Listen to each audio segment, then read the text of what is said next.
Hello students र म अजय थापा तिमीहरूको फिजिक्स को टिचर र यो मेरो तिमीहरूलाई यो अनलाइन क्लास विशेष क्लास 11 जुन चाहिँ तिमीहरू नयाँ एडमिसन गरेको छौ तिमीहरूको लागि हो दिस माई सेकेन्ड क्लास र हामीले के भन्छ हामीले फर्स्टमा के गर्दै थियौँ भने फिजिक्समा म अब तिमीहरूलाई यहाँनिर टाइम हाम्रो एकदमै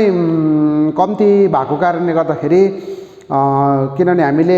एकदमै कम्ती समयमा धेरै सिलेबस कभर गर्नुपर्छ अब है अनलाइन क्लासबाट एकदमै it's a very difficult task त्यस कारणले गर्दाखेरि तिमीहरूले जति हामीले गराउँछौ त्योभन्दा बेसी तिमीहरूले घरमा पढ्नुपर्छ यसको लागि र अस्ति हामीले म अब यहाँनिर तिमीहरूको यो फिजिक्सको जुन चाहिँ कन्टेन्टहरू छ तिमीहरूलाई म बताउँदै जान्छु कुन कुन हामीले टपिकहरू गर्दै जानुपर्छ जे होस् हामीले फर्स्टमा हामीले सुरु गरेको थियौँ युनिट्स एन्ड डाइमेन्सन्स हैन अब फिजिक्समा जेमा पनि साइन्समा हो भनेदेखिलाई फिजिकल साइन्समा वा फिजिक्स होस् केमिस्ट्री होस् त्यसमा हाम्रो युनिट्स एकदमै इम्पोर्टेन्ट कुरा हो अब युनिट्स भनेको मैले अस्ति पनि फर्स्टको क्लासमा तिमीहरूलाई जुन चाहिँ मैले भनेको थिएँ युनिट्स भन्नाले चाहिँ अब हाम्रो जति पनि फिजिकल क्वान्टिटिजहरू हुन्छ फिजिकल क्वान्टिटिजहरू जति पनि हाम्रोमा फिजिकल क्वान्टिटिजहरू हुन्छ फिजिकल क्वान्टिटिज भनेको चाहिँ those quantities which can be measured जुन चाहिँ those quantities which can be measured है त्यो क्वान्टिटिजहरूलाई चाहिँ हामीले फिजिकल क्वान्टिटिज भन्छौँ र फिजिकल क्वान्टिटिजलाई हामीले मेजरमेन्ट गरिसकेपछि चाहिँ त्यसलाई हामीले के पनि दिनुपर्छ युनिट पनि दिनुपर्छ हैन अब यसको मतलब मैले यो पनि भनेको थिएँ तिमीहरूलाई कि यसको मतलब यो होइन कि अब physical quantities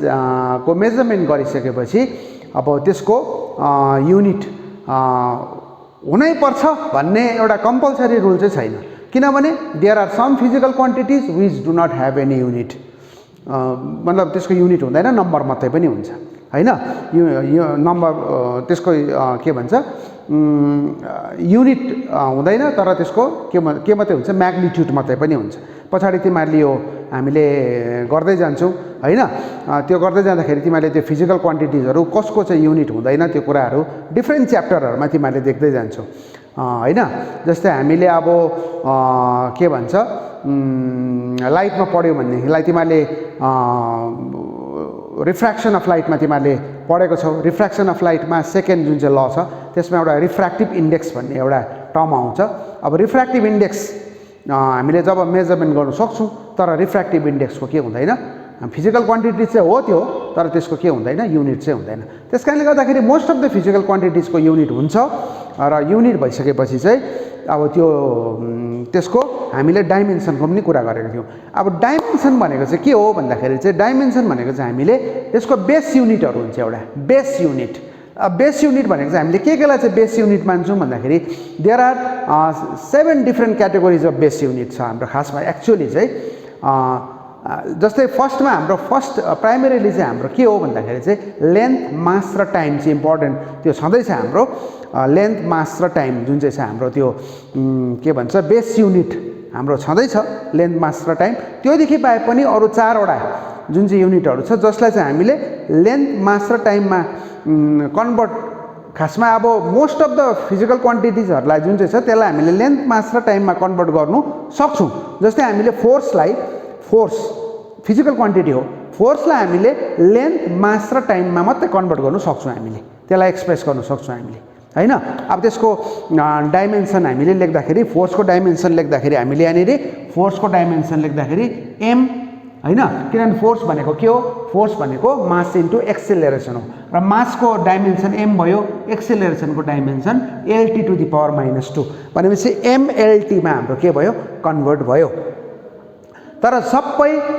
all the physical क्वान्टिटिजको जुन चाहिँ डाइमेन्सन छ त्यो MLT मा कन्भर्ट हुँदैन कति हैन त्यस कारणले गर्दाखेरि त्यो बेस युनिट यो जुन चाहिँ मास लेन्थ र टाइम बाहेक अरू 4वटा बेस युनिट पनि हाम्रोमा छ जुन चाहिँमा चाहिँ हामीले अल्टिमेटली कन्भर्ट गर्नु सक्छौँ मतलब युनिट्सलाई कन्भर्ट गर्नु सक्छौँ त्यस कारणले गर्दाखेरि तर बेसिकली म सुरुमा अहिले जबसम्म हामीलाई जरुरी अब पछाडि यस्तो हुन्छ नि यो चाहिँ तिमीहरूको जुन चाहिँ फर्स्ट च्याप्टर छ यो चाहिँ एप्लिकेसन अरू च्याप्टरमा काम लाग्ने चिज फर्स्ट च्याप्टर जुन चाहिँ इट्सेल्फ इज इम्पोर्टेन्ट च्याप्टर हो तर यो यसको सहायता लिएर चाहिँ तिमीले अरू च्याप्टर गर्दाखेरि चाहिँ हामीलाई फिजिक्समा के पर्छ सजिलो पर्छ त्यसकारणले गर्दाखेरि अब जुन चाहिँ हामीले अरू च्याप्टरमा हामीले आउँदै जाँदाखेरि प्रत्येक च्याप्टरमा नै तिमीहरूको के आउँछ युनिट छँदैछ युनिट आउँछ डाइमेन्सन पनि आउँदै जान्छ हैन र हामीले अस्ति के पढ्दै थियौँ भन्दाखेरि चाहिँ हामीले अस्ति पढ्दै थियौँ डाइमेन्सनल एनालिसिसको एप्लिकेसन पढ्दै थियौँ एप्लिकेसन र एप्लिकेसनमा हामीले एउटा एप्लिकेसन यहाँनिर मैले लेखेको छु तिमीले हेर युजफुलनेस अफ डाइमेन्सनल एनालिसिसको युजफुलनेस के हो भन्दाखेरि चाहिँ एउटा चाहिँ हो number 1 to change one system of units into another हामीले डाइमेन्सनल एनालिसिसको हेल्प लिएर चाहिँ एउटा युनिटलाई अर्को युनिटमा चेन्ज गर्न सक्छौँ यदि तिमीहरूले मेरो फर्स्ट जुन चाहिँ पिरियड मैले गरेको थिएँ फिजिक्समा त्यो तिमीहरूले हेऱ्यो भनेदेखिलाई तिमीहरूलाई क्लियर भइहाल्छ ओके र अर्को चाहिँ छ अब म गराउँछु आज नम्बर 2 मा to check the correctness of the equation हामीले कुनै पनि इक्वेसन करेक्ट छ कि छैन त्यसलाई चाहिँ हामीले डाइमेन्सनल एनालिसिसको हेल्प लिएर चाहिँ हामीले के गर्न सक्छौँ त्यसलाई चेक गर्न सक्छौँ ओके र त्यो हामीले हेर्दाखेरि चाहिँ अब यहाँ हेर एउटा इक्जाम्पल मैले दिएको छु तिमीहरूले यो इक्वेसन जुन चाहिँ यहाँनिर छ v = u + at यो जुन चाहिँ when a body is traveling with uniform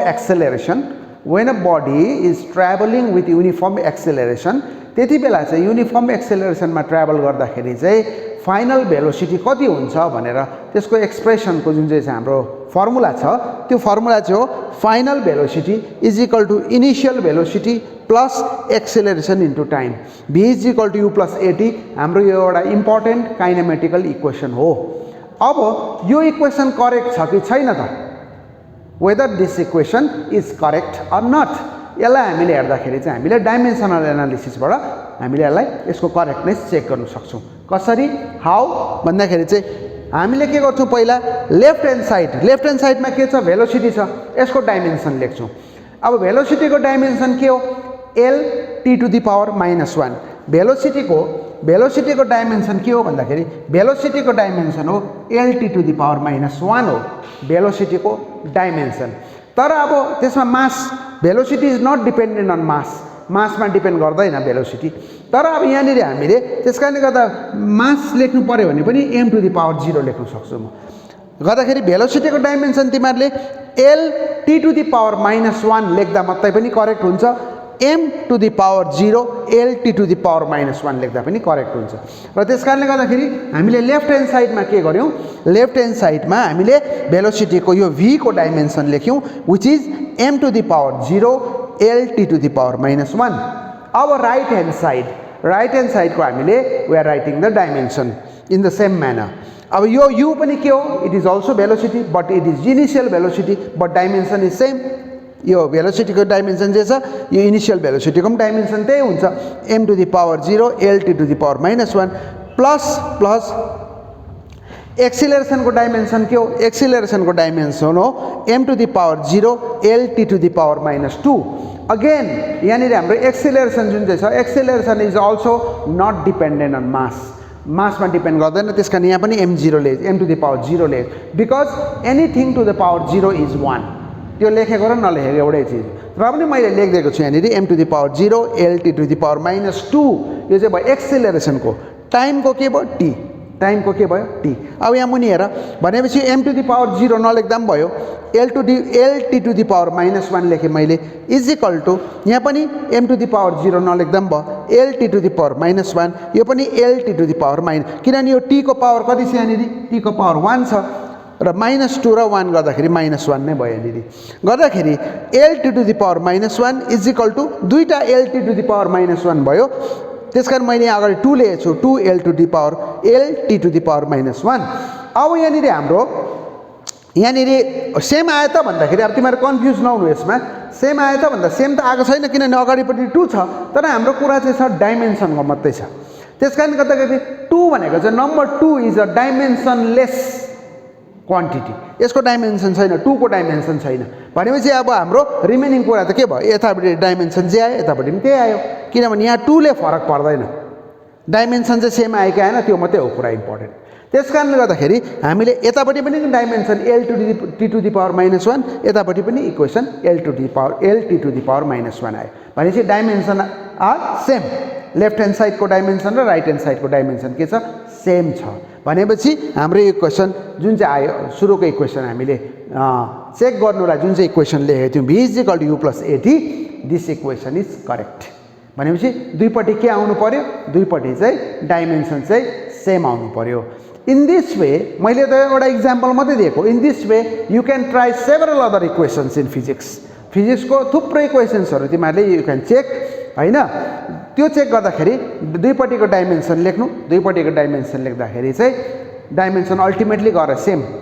आयो भनेदेखिलाई चाहिँ that equation is correct dimension same आएन भनेदेखिलाई that equation is incorrect okay र फर्स्ट पार्ट यो र सेकेन्ड पार्ट अब हामी गर्दैछौँ सेकेन्ड पार्टमा चाहिँ हामी गर्छौँ सेकेन्ड पार्टमा चाहिँ के गर्छौँ हामीले यहाँनिर भनेपछि एउटा हामीले के गर्यौँ डाइमेन्सनल एनालिसिसको जुन चाहिँ छ एप्लिकेसनमा हामीले नम्बर 1 मा to change one system of units into another त्यो अस्तिको क्लासमा गरेकै थियौँ आज हामीले के गर्यौँ to check the correctness of the equation हामीले गर्यौँ ओके अब हामीले यहाँनिर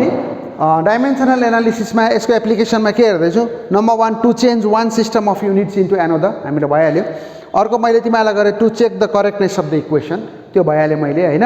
नम्बर 3 मा चाहिँ हाम्रो के छ to derive relation between the physical quantities to derive the relation between the physical quantities यो भनेको चाहिँ अब कसरी म तिमीहरूलाई एउटा इक्जाम्पल दिएर म तिमीहरूलाई एक्सप्लेन गर्छु अब जस्तै सपोज तिमीहरूले सिम्पल पेन्डुलम भनेको सुनेको छ मैले इक्जाम्पल दिएको एउटा अब सिम्पल पेन्डुलम जुन चाहिँ छ सिम्पल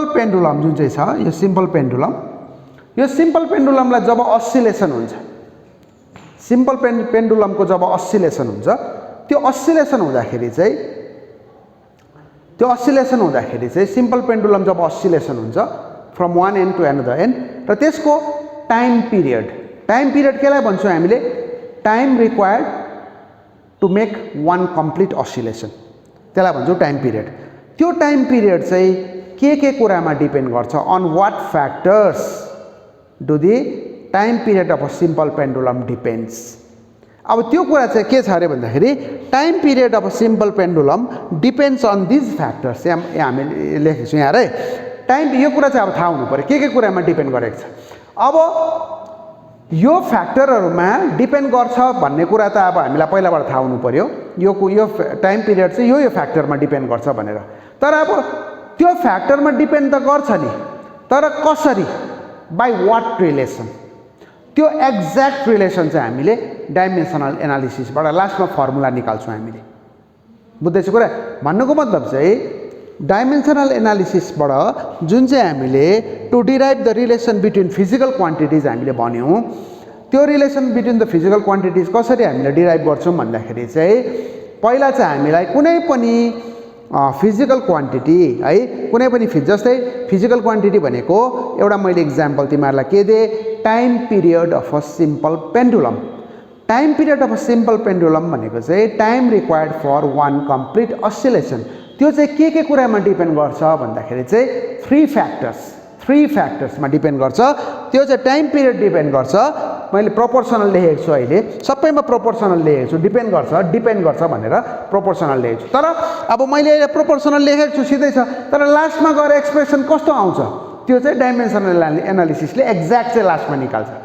भनेपछि टाइम पिरियड डिपेन्ड गर्छ मास अफ द बब भनेको यो जुन चाहिँ पेन्डुलमको मुनिपट्टि जुन चाहिँ हामीले सलिड बडी यो जुन चाहिँ हुन्छ यसलाई हामीले भन्छौँ बब हैन जुन चाहिँ अस्सिलेसन हुन्छ यो त भयो स्ट्रिङ भइहाल्यो हाम्रो हैन र एउटा कुरा चाहिँ भयो जुन चाहिँ टाइम पिरियड डिपेन्ड गर्छ अरे मास अफ द बबमा यो बबको मासमा डिपेन्ड गर्छ BOB मास अफ द बबमा डिपेन्ड गर्छ हैन अब कसरी डिपेन्ड गर्छ कि गर्दैन त्यो हामीले अब लेखेको छौँ हैन अब हामीले यहाँनिर हेर है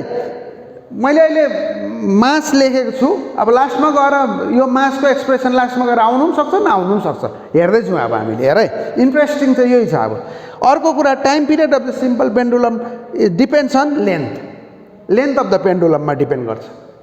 बुझ्दैछु कुरा लेन्थ अफ द पेन्डुलममा डिपेन्ड गर्छ यसको लेन्थ कति छ अब गर्छ त भन्ने तर कसरी डिपेन्ड गर्छ अब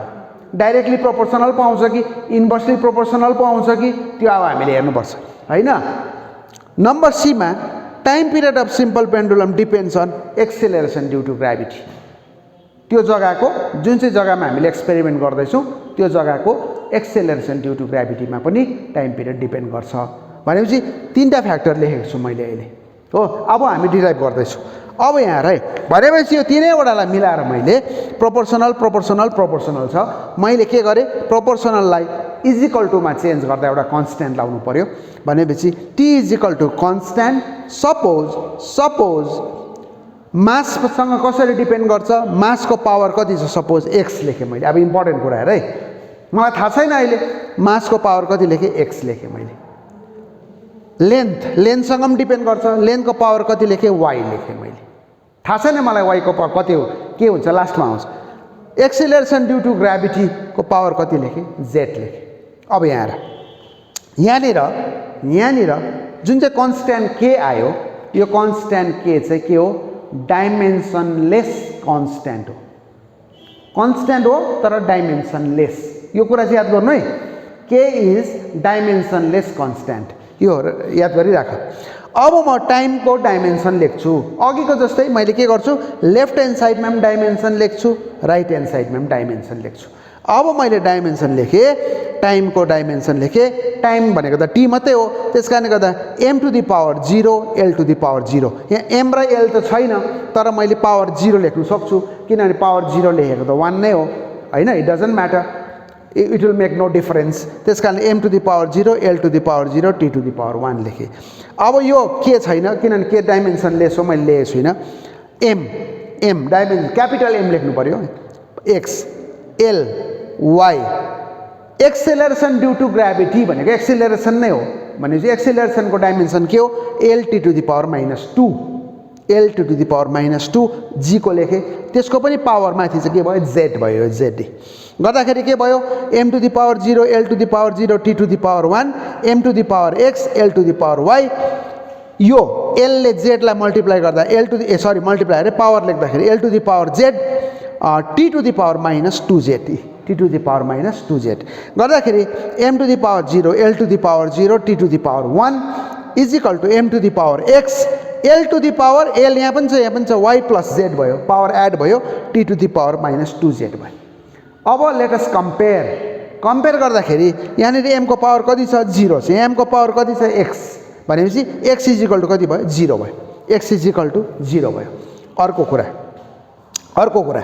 यहाँनिर अब एकैचोटि म जेडको गर्छु पहिला। यहाँनिर हेर टीको पावर कति छ, 1 छ,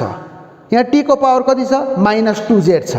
भनेपछि टीको पावर 1 टीको power -2z, that means -2z is equal to 1 भयो, भनेपछि -2z इज इक्वल टु 1 भयो, भने जेड इज इक्वल टु यो -2 तल जाँदाखेरि -हाफ भयो। अब बिचमा के भयो, एलको पावर कति छ, 0 छ, यहाँ एलको पावर कति छ, वाई प्लस जेड छ, भनेपछि y plus z is equal to कति भयो, 0 भयो। भनेपछि तर जेडको भ्यालु त कति निकालेको छु मैले, -हाफ निकालेको छु, त्यस कारण त्यो भ्यालु लाउँदाखेरि वाईको भ्यालु कति आयो, हाफ आयो। भनेपछि सबैको भ्यालु आयो हाम्रो। पावर जुन चाहिँ छ एक्सको भ्यालु कति आयो, 0 आयो, वाईको बदली कति आयो, वाईको बदली आयो हाफ, वाईको बदली हाफ आयो, वाईको बदली हाफ आयो, जेडको बदली -हाफ आयो। गर्दाखेरि त्यो भ्यालु चाहिँ अब यदि यो इक्वेसनलाई मैले इक्वेसन 1 लेखेँ भनेदेखिलाई यो इक्वेसन 1 मा जब मैले एक्स वाई र जेडको भ्यालु लाउँछु, इक्वेसन 1 मा एक्स वाई र जेडको भ्यालु लाउँदा चाहिँ कति हुन्छ, टी इज इक्वल टु के को बदली के नै छ, एम टु दि पावर 0 किनभने एक्स को बदली 0 आयो, एल को पावर कति छ, वाई छ, यो जुन चाहिँ पावर वाई छ, वाई को भ्यालु कति छ, हाफ छ, हाफ लेखेँ, र एक्सिलरेसन जी को यो पावर जेड छ, जेड को कति आयो, -हाफ हैन। गर्दाखेरि चाहिँ हाम्रो के भयो भन्दाखेरि चाहिँ हाम्रो रिलेसन अल्टिमेटली आयो, रिलेसन जुन चाहिँ अल्टिमेटली आयो, टी इज इक्वल टु के M to the power 0 L to the power half g to the power -2। अब पावर हाफ भनेको के हो भन्दाखेरि टी इज इक्वल टु के लेखेँ मैले हैन, L to the power half भइहाल्यो, यो -हाफ चाहिँ मुनि जाँदाखेरि g to the power half भयो। गर्दाखेरि पावर हाफ भनेको के हो भन्दाखेरि चाहिँ पावर हाफ भनेको चाहिँ स्क्वायर रुट हो। स्क्वायर रुटलाई हामीले पावर हाफ पनि लेख्न सक्छौँ हैन, square root means power half. त्यस कारणले गर्दा मैले के लेखेँ, टी इज इक्वल टु चाहिँ के रुट ओभर किनभने यो हाफ भनेको पनि रुट हो, यो भनेको पनि रुट हो भनेपछि T is equal to root over T is equal to constant के root over L upon g. यो चाहिँ अल्टिमेट इक्वेसन हाम्रो के आयो, सिम्पल पेन्डुलमको टाइम पिरियडको हाम्रो के आयो, इक्वेसन आयो हैन। तर यहाँनिर हामीले के लेखेको छौँ भनेदेखिलाई यो जुन चाहिँ कन्स्ट्यान्ट के छ, यो कन्स्ट्यान्ट के को चाहिँ हामीले भ्यालु लेख्नु सकेको छैनौँ। We are not able to write the value of that constant in this dimensional analysis। हामीले यसमा चाहिँ हामीले त्यो कन्स्ट्यान्ट के जुन चाहिँ छ त्यसको भ्यालु अहिले लेख्न सकेको छैन हामीले हैन। त्यसकारणले गर्दाखेरि चाहिँ हाम्रो इक्वेसन जे होस्, हाम्रो टाइम पिरियडको एक्ज्याक्ट जुन चाहिँ इक्वेसन छ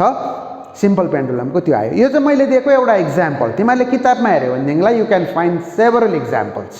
तिमीहरूले थुप्रो इक्जाम्पलहरू पाउन सक्छौ। भन्नुको मतलब चाहिँ डाइमेन्सनल एनालिसिसले हामीलाई के हेल्प गर्दो रहेछ भन्दा to change one system of units into another, to check the correctness of the equation, to derive relation between the physical quantities. हामीले यसै यो जुन चाहिँ हामीले विथ इक्जाम्पल हामीले यसमा हेऱ्यौँ हैन। तर अब डाइमेन्सनल एनालिसिसको यस्तो एप्लिकेसनहरू युजफुलनेसहरू भए तापनि there are some limitations. Limitations भनेको चाहिँ यस्तो चिज हो जुन चाहिँलाई चाहिँ डाइमेन्सनल एनालिसिसबाट हामीले एक्सप्लेन गर्नु सक्दैनौँ। There are some limitations, that means some of the factors are there which dimensional analysis can not explain or can not determine. अब त्यो लिमिटेसन्स हामी के रहेछ त्यो हेर्छौँ। र अब हामीले डाइमेन्सनल एनालिसिसको युजफुलनेस जुन चाहिँ यसको एप्लिकेसन हेरिसकेपछि अब we shall discuss about the limitations of dimensional analysis. Limitations भनेको चाहिँ those things which cannot be determine or which cannot be explain by dimensional analysis हैन। अब त्यसमा नम्बर वानमा के छ भनेदेखिलाई मैले अघि पनि तिमीलाई भनिहालेँ, त्यो चाहिँ के भनेदेखिलाई लिमिटेशन्स अफ डाइमेन्सनल एनालिसिसमा नम्बर वानमा चाहिँ it fails to determine the dimensionless constant in the formula. जस्तै फर इक्जाम्पल मैले अघि मैले भने time period of a simple pendulum जुन चाहिँ छ, time period of a simple pendulum T is equal to के root over L by g जुन चाहिँ थियो हाम्रो, यो जुन चाहिँ छ यो फर्मुलामा यो के जुन चाहिँ छ constant, it is a dimensionless constant. त्यो कन्स्ट्यान्टको भ्यालु कति हो त्यो भ्यालु चाहिँ हामीले डिटर्मिन गर्नु सक्दैनौँ। डाइमेन्सनल एनालिसिसकोबाट चाहिँ हामीले त्यो भ्यालु चाहिँ वी क्यान नट डिटर्मिन, त्यो भ्यालु चाहिँ हामीले डिटर्मिन गर्नु सक्दैनौँ है। अर्को कुरा के भन्दैछ यहाँनिर नम्बर 2 मा के चाहिँ गर्नु सक्दैन, लिमिटेसन्स के छ भन्दा नम्बर 2 मा the relation containing a constant which is not dimensionless can not be determine भन्दैछ। नम्बर 2 मा याद गरे, यसको र यसको फरक हेर। नम्बर 1 मा के भन्दैछ भनेदेखिलाई एउटा इक्वेसनमा यस्तो कन्स्ट्यान्ट छ जुन चाहिँ कन्स्ट्यान्ट चाहिँ डाइमेन्सनलेस छ, डाइमेन्सन छैन त्यसको, त्यो कुराको चाहिँ हामीले के गर्नु सक्दैनौँ, त्यो कन्स्ट्यान्टको भ्यालु निकाल्नु सक्दैन हामीले। मैले इक्जाम्पल पनि दिएँ, यो इक्जाम्पलमा time period of a simple pendulum जुन चाहिँ छ यसमा यो कन्स्ट्यान्ट के छ डाइमेन्सनलेस हो, यसको डाइमेन्सन छैन। त्यसकारणले गर्दा यो कन्स्ट्यान्टको भ्यालु कति हुन्छ त्यो कुरा हामीले निकाल्नु सक्दैनौँ। नम्बर 2 मा यस्तो रिलेसन छ अरे जुन चाहिँमा चाहिँ यस्तो रिलेसन छ अरे जुन चाहिँमा चाहिँ के छ कन्स्ट्यान्ट छ हैन, त्यो कन्स्ट्यान्ट छ तर त्यो कन्स्ट्यान्टको के छ डाइमेन्सन छ। The relation containing a constant, अब यहाँ चाहिँ कन्स्ट्यान्ट के को भ्यालु निकाल्नु सक्दैन भनेको चाहिँ रिलेसन त आउँछ, रिलेसन त विल बी देयर, रिलेसन आउँछ, रिलेसन त यो भइहाल्यो डल्लै, तर कन्स्ट्यान्टको भ्यालु मात्रै निकाल्नु सक्दैनौँ भन्दैछ है। अर्को कुरा चाहिँ भन्दैछ यस्तो रिलेसन छ जुन चाहिँ रिलेसनमा चाहिँ कन्स्ट्यान्ट छ तर त्यो कन्स्ट्यान्टको के पनि छ डाइमेन्सन पनि छ अरे सपोज, भनेपछि त्यो रिलेसन चाहिँ निकाल्नु सक्दैनौँ हामीले, त्यो रिलेसन चाहिँ हामीले निकाल्नै सक्दैनौँ। एउटा इक्जाम्पल हामीले के दिनु सक्छौँ भन्दाखेरि चाहिँ फर इक्जाम्पल हामीले न्युटन्सको ग्राभिटेसनल लमा, न्युटन्सको ल अफ ग्राभिटेसनमा हामीले हेऱ्यौँ भनेदेखिलाई न्युटनको ल अफ ग्राभिटेसन के हो, दुईटा object any two object in this universe attract each other हैन, त्यो attract each other is directly proportional to the product of their masses and inversely proportional to the square of the distance between them भन्ने हाम्रो formula जुन चाहिँ तिमीहरूलाई छ, त्यो फर्मुलामा चाहिँ हाम्रो न्युटनको फर्मुला चाहिँ के हो भन्दा न्युटनको फर्मुला चाहिँ हो प्रोपोर्सन एफ भनेको दुईटा अब्जेक्ट छ, यो अब्जेक्ट र यो अब्जेक्ट छ, दुईटाको बिचको डिस्टेन्स r छ, यसको मास m1 यसको मास m2 भनेपछि दुईटाको बिचको ग्रेभिटेसनल फोर्स कति हुन्छ भन्दा proportional to m1 m2 by r²। मासको प्रोडक्टसँग directly proportional, square of the डिस्टेन्ससँग इन्भर्सली प्रोपोर्सनल। यसलाई मैले इजिकल टुमा चेन्ज गरेँ भने कन्स्ट्यान्ट लाउनु पर्यो, constant m1 m2 by r² यो भइहाल्यो। गर्दाखेरि यो जुन चाहिँ क्यापिटल जी छ यसलाई हामीले भन्छौँ ग्रेभिटेसनल कन्स्ट्यान्ट। अब यहाँ चाहिँ कन्स्ट्यान्ट आयो, कन्स्ट्यान्ट ठिक छ, कन्स्ट्यान्ट आयो, तर यो कन्स्ट्यान्ट जुन चाहिँ छ अघिको जस्तो सिम्पल पेन्डुलमको टाइम पिरियडमा जस्तो जुन चाहिँ कन्स्ट्यान्ट छ त्यति बेलाको कन्स्ट्यान्ट चाहिँ थियो डाइमेन्सनलेस, तर यो कन्स्ट्यान्ट जुन चाहिँ छ यो चाहिँ डाइमेन्सनलेस होइन, यसको चाहिँ डाइमेन्सन हुन्छ। यो जुन चाहिँ जी छ यो कन्स्ट्यान्ट हो तर यसको के हुन्छ डाइमेन्सन हुन्छ। भनेपछि यदि यसको डाइमेन्सन छ भने चाहिँ यस्तो रिलेसन चाहिँ रिलेसन नै हामीले निकाल्नु सक्दैनौँ। हामीले डाइमेन्सनल एनालिसिसको लिमिटेसन चाहिँ एउटा त्यो रिलेसन हामीले निकाल्नु सक्दैनौँ। कस्तो रिलेसन मात्रै निकाल्नु सक्छौँ जुन चाहिँ रिलेसनमा कन्स्ट्यान्ट त हुन्छ तर डाइमेन्सनलेस हुन्छ। तर त्यो डाइमेन्सनलेस कन्स्ट्यान्टको भ्यालु चाहिँ निकाल्नु सक्दैनौँ भनेको अघि 1 नम्बरमा। तर यहाँ चाहिँ यो रिलेसन नै निकाल्नु सक्दैनौँ। यो रिलेसनमा डाइमेन्सन यो जुन चाहिँ ग्रेभिटेसनल कन्स्ट्यान्ट छ यसको डाइमेन्सन छ, त्यस कारणले गर्दा यस्तो रिलेसन हामीले निकाल्नु डाइमेन्सनल एनालिसिसबाट सक्दैनौँ। नम्बर 3 मा if any relation contains a dimensionless quantity then such relation can not be determined. If any relation contains a dimensionless quantity, then such relation cannot be determined. अब यहाँ इम्पोर्टेन्ट कुरा यहाँ कस्तो यो चाहिँ के भनेको भन्दाखेरि चाहिँ यस्तो रिलेसन छ अरे। फर इक्जाम्पल तिमीलाई म एउटा इक्जाम्पल दिन्छु। वर्क, तिमीलाई वर्क, पावर एन्ड एनर्जी तिमीले पढेको हो। वर्क, पावर एन्ड एनर्जीमा वर्कको फर्मुला के हो भन्दाखेरि चाहिँ अब तिमीले क्लास 10 मा पढ्दाखेरि चाहिँ work, power and energy class 10 मा यदि तिमीले पढ्दाखेरि चाहिँ अब कस्तो पाराले पढेको थियो, तर अब हामीले यहाँनिर हाम्रो क्लास 11 मा पनि छ वर्क, पावर एन्ड एनर्जी। अब हामीले चाहिँ यसमा भेक्टर नोटेसनहरू लाएर पढ्दाखेरि चाहिँ कस्तो हुन्छ भन्दा वर्कको फर्मुला के हो? वर्कको फर्मुला हो force into displacement, force into displacement. अब फोर्स पनि भेक्टर क्वान्टिटी हो, डिस्प्लेसमेन्ट पनि भेक्टर क्वान्टिटी हो। हामीले नेक्स्ट च्याप्टरमा योदेखिको नेक्स्ट च्याप्टरमा हामीले पढ्नुपर्छ भेक्टर्स। र भेक्टर्स पढ्दाखेरि चाहिँ हामीले नेक्स्ट च्याप्टरमा हामीले भेक्टर पढ्दा हामीलाई सबै थाहा हुन्छ। र जुन चाहिँ भेक्टरको प्रोडक्ट जुन चाहिँ हुन्छ हाम्रो भेक्टरको प्रोडक्ट चाहिँ दुई किसिमको हुन्छ। एउटालाई भन्छ स्केलर प्रोडक्ट, एउटालाई भन्छ डट प्रोडक्ट। सरी, एउटालाई भन्छ स्केलर प्रोडक्ट, एउटालाई भन्छ भेक्टर प्रोडक्ट। एउटालाई भन्छ डट प्रोडक्ट, एउटालाई भन्छ क्रस प्रोडक्ट, हैन। र त्यही यहाँनिर हाम्रो यो चाहिँ भयो फोर्स र डिस्प्लेसमेन्टको के भयो डट प्रोडक्ट। डट भनेको बिचमा डट लेख्नुपर्छ, क्रस लेख्नु हुँदैन, यसरी लेख्नु हुँदैन। Work is equal to force into displacement यसरी लेख्नु हुँदैन, यो रङ हो। प्रोडक्ट यो प्रोडक्ट भिन्दै हो, अब यहाँनिर यो प्रोडक्ट भिन्दै हो। र यसको एन्सर यहाँनिर चाहिँ कति हुन्छ भन्दा डब्लु इज इक्वल टु चाहिँ एफएस कस अफ थीटा हुन्छ। त्यसलाई हेरेर है यसलाई कन्भर्ट गर्दाखेरि चाहिँ एफएस कस थीटा हुन्छ। त्यो अब भेक्टरमा हामी डिटेलमा पढ्छौँ। यो थीटा चाहिँ के हो? एङ्गल हो। थीटा त एङ्गल के को बिचको एङ्गल भन्दा चाहिँ फोर्स र डिस्प्लेसमेन्टको बिचको एङ्गल हो। फोर्स र डिस्प्लेसमेन्टको बिचको एङ्गल हो। अब यहाँनिर वर्क यता यसको डाइमेन्सन त ठिकै छ, हुन्छ, फोर्सको डाइमेन्सन हुन्छ, डिस्प्लेसमेन्टको डाइमेन्सन हुन्छ, तर यो थीटा जुन चाहिँ छ थीटा भनेको एङ्गल हो। भनेको यसको थीटाको एङ्गलको युनिट चाहिँ हुन्छ। युनिट के हुन्छ? थीटाको डिग्री हुन्छ, रेडियन हुन्छ, हैन। हामीले एङ्गललाई डिग्रीमा पनि लेख्न सक्छौँ, रेडियनमा पनि लेख्न सक्छौँ। त्यस कारणले गर्दाखेरि यो जुन चाहिँ फिजिकल क्वान्टिटी छ थीटा एङ्गल, यो एङ्गलको के हुन्छ? युनिट चाहिँ हुन्छ, तर यसको डाइमेन्सन चाहिँ हुँदैन। त्यस कारणले गर्दा तिमीलाई अर्को क्वेसन पनि यहाँनिर एन्सर गर्न सक्छौ, हैन। जुन चाहिँ फिजिकल क्वान्टिटीको युनिट छ त्यसको डाइमेन्सन हुनैपर्छ भन्ने छ। Is it compulsory that if a physical quantity has a unit, हैन, देन त्यसको डाइमेन्सन हुनैपर्छ भन्ने छ भन्दाखेरि चाहिँ हुनैपर्छ भन्ने छैन। Some physical quantities are there which have only के छ युनिट छ त्यसको युनिट छ तर डाइमेन्सन छैन त्यसको इक्जाम्पल के हो एंगल गर्दाखेरि यो जुन चाहिँ रिलेसन छ यो रिलेसनमा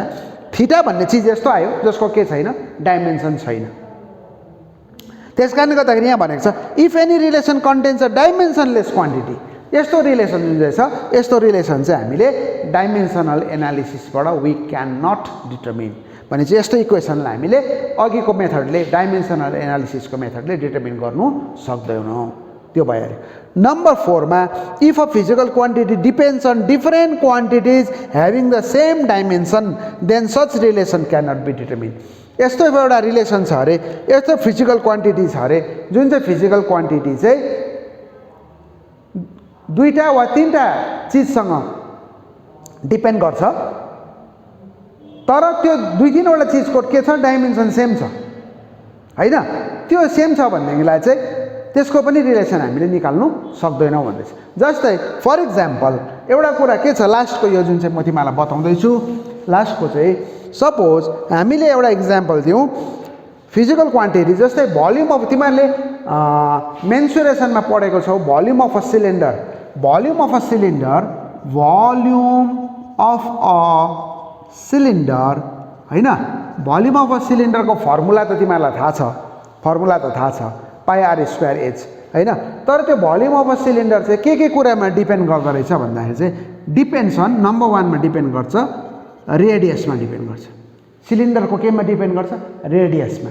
नम्बर 2 मा केमा डिपेन्ड गर्छ हाइटमा डिपेन्ड गर्छ सुन है रेडियसमा डिपेन्ड गर्छ अर्को हाइट अथवा लेन्थमा डिपेन्ड गर्छ तर यो दुईटा डिफरेन्ट फ्याक्टर हो रेडियस भनेको अलगै चीज हो हाइट भनेको अलगै चीज हो हैन तर यो रेडियसको डाइमेन्सन के हुन्छ रेडियसको डाइमेन्सन त लेन्थको डाइमेन्सन हो फेरि हाइटको पनि डाइमेन्सन के हो लेन्थकै हो दुईटा अलग अलग चीजमा डिपेन्ड गर्यो तर त्यो दुईटा अलग अलग चीजको डाइमेन्सन चाहिँ के छ सेम छ भनेपछि यस्तो रिलेसन पनि हामीले डाइमेन्सनल एनालिसिसबाट निकाल्नु सक्दैनौँ but for example volume of a cylinder जुन चाहिँ फर्मुला त्यो फर्मुला हामीले डाइमेन्सनल एनालिसिसबाट हामीले निकाल्नु सक्दैनौँ भन्दैछ if a physical quantity depends on different quantities having the same dimension यसको पनि डाइमेन्सन सेम यसको पनि डाइमेन्सन सेम भनेपछि such relation can not be determine यो चाहिँ भयो हाम्रो डाइमेन्सनल एनालिसिसको लिमिटेसन्स भयो के भयो लिमिटेसन्स भयो